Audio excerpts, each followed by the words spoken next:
beautiful city of Atlanta at the ACI World Customer Experience Global Summit, and I'm joined here by Dimitri Coll, who is Senior VP of Airport Experience and Training from ACI World. So Dimitri, thank you so much for joining me today. Thank you for having me today. So firstly, what are your key takeaways for this conference? So the key takeaway so far is really about the travel ecosystem. So basically, it's the collaboration is to go beyond the airport community, the airport ecosystem. So it's really now to speak to end-to-end global travel journey, meaning that we need to start way before the airport and to finish way before the airport, the airline, and so on. Because when you're traveling, there is it's for a purpose, and the purpose goes beyond the airline or the airport. So the idea is really to have the taxi, the public transportation, the hospitality, even the convention center and so on involved in the journey. And that's really important these days. Absolutely. Now, why was Atlanta chosen as the host for this conference? So as you know, and they keep telling us Atlanta is the most busy airport, the most efficient airport in the world. And as you know, we rotate among the region. The idea is not to go each time to the same region. And this year that was in USA, and we really wanted to fund an hub like Atlanta, especially knowing that Atlanta has been winning ASCO Award several years in a row. And as I explained, it's the biggest airport in the world, so everybody wanted to see that, to explore and to do an airport tour as well. What airport experience trends are you seeing among your airport members? Okay, so as a new trend from the airport, basically it's really the focus on the customer experience accreditation. So in the past, airports were really focusing in the customer experience execution, meaning really the outcome, and we are more focusing on customer satisfaction only. What we're seeing these days, they acknowledge that customer experience is something structural, something organized, and something that's to be managed. So what we're seeing, more and more airports are using either the accreditation on other tools or the ways to maybe manage in a better way, in a more structured way, meaning that they have tools to understand the customer.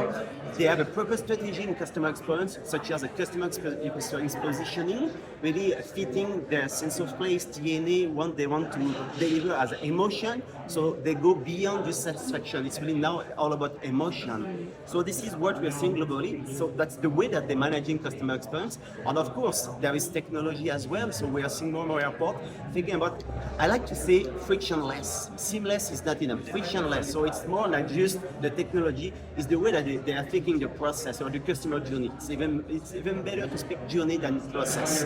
So technology is really to have a frictionless experience and to give the control back to the passenger.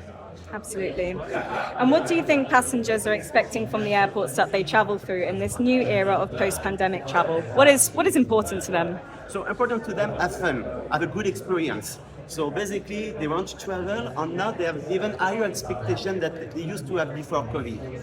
They want to live experience, of course, good experience. They want to have emotion. They are seeing quite often as the airport as a destination, as a place to have fun.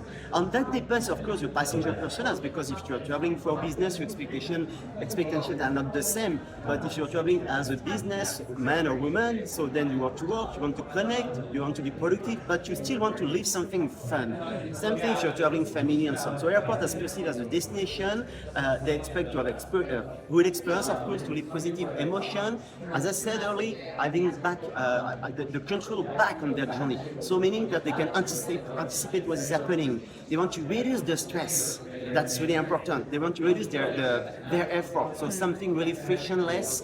And I know that's not always easy because, as we know, a lot of airports has overcapacity. Because the good thing currently, everybody wants to travel. That's good, but that's a lot of pressure on our airport as well. Absolutely. So it's a good problem to have, but it is a challenge nonetheless. Now you have a new level of the airport experience accreditation, the level 5. How many airports have achieved this level to date, and how do airports get to this level themselves? So that's really interesting. Now, globally, we have 130 airports participating to the accreditation. As you know, there is 5 levels, so a lot of them are still in the level 1 to 3.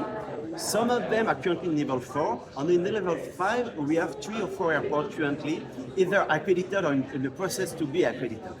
So it's good thing to see that more and more airports wants to reach this level, basically because even though they are all good airports, as I was explaining, now they are seeing that they need to have a structured approach.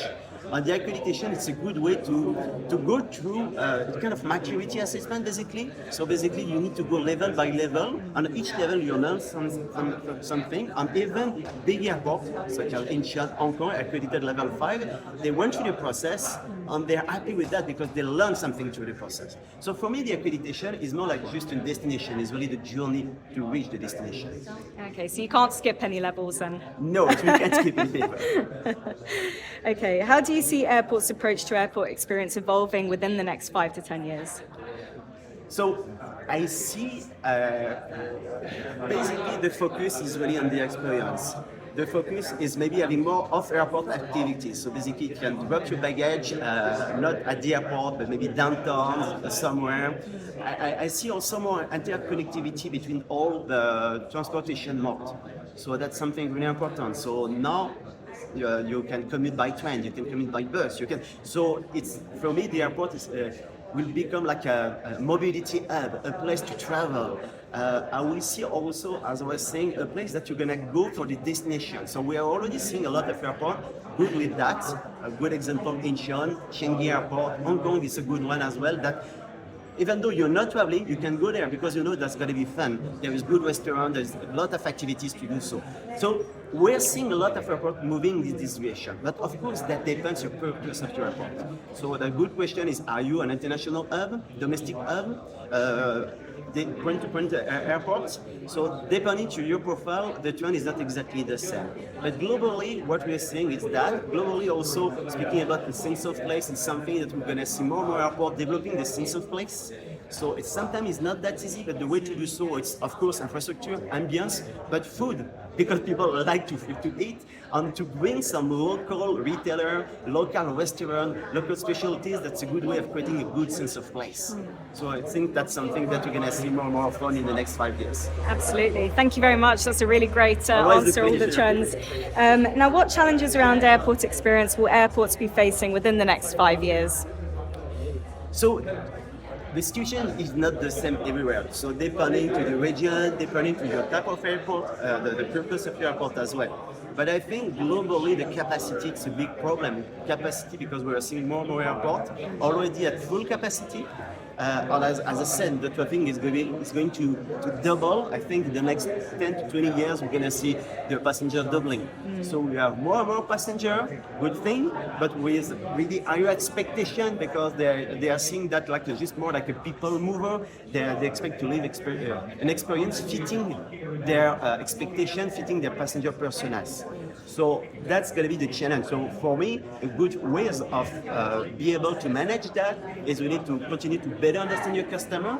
And that's something fun to hear because this morning during the Mr. Bastien, the CEO of Delta keynote speech, he mentioned that you need to ask to your customer. It's better to listen, to learn from them than to assume that this is what they want. So I believe that the solution is to continue to track customer expectation and to adapt the services and to understand the customer and their personas.